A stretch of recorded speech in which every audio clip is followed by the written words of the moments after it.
এই যে দেখুন বন্ধুরা, আজকে আমি একটু অন্যরকমভাবে টমেটোর চাটনিটা রান্না করেছি। তা আমি কীভাবে করেছি আপনারাও রেসিপিটা দেখে নিন। নমস্কার বন্ধুরা, নিপাস কিচেন অ্যান্ড ব্লগে সবাইকে স্বাগতম। তা আজকে আমি টমেটোর চাটনির রেসিপি নিয়ে আসলাম। তো আজকে আমি অন্যভাবে এই চাটনিটা তৈরি করব। তো কিভাবে এই রেসিপিটা তৈরি করি আপনারা আমার বন্ধু হয়ে আমার পাশে থেকে দেখে নিন। প্রথমে এই টমেটোগুলো আমি সেদ্ধ করে নেব। এখানে গরম জল বসিয়ে দিয়েছি, এখন টমেটোগুলো দিয়ে দেব। একই সঙ্গে একটু হলুদ গুঁড়ো আর লবণ দিয়ে দেব। এই যে দেখুন বন্ধুরা, টমেটো সেদ্ধ হয়ে গেছে। এই যে আমি ডাল ঘুটনির সাহায্যে একটু টমেটোটা ভেঙে নেব। টমেটোটা এখন আমি সেকে নেব।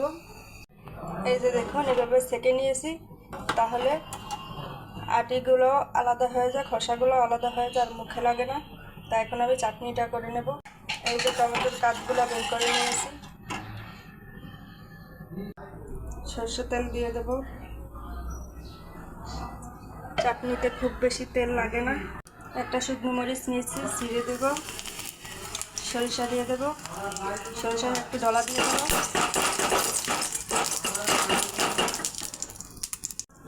টমেটোর কাঠ দিয়ে দেব।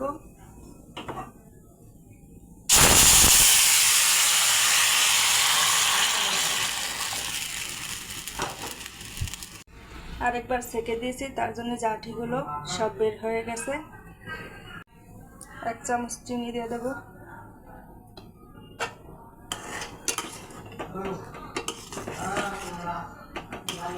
এভাবে আপনারা খেয়ে দেখবেন, এইভাবেও খেতে খুব ভালো লাগে। চিনি লবণ সব কিছুই ঠিক আছে, আর একটু ফুটিয়ে গেলে নামিয়ে নেব। এই যে বন্ধুরা, নামিয়ে নিয়েছি আমি, খুব বেশি টানাইনি।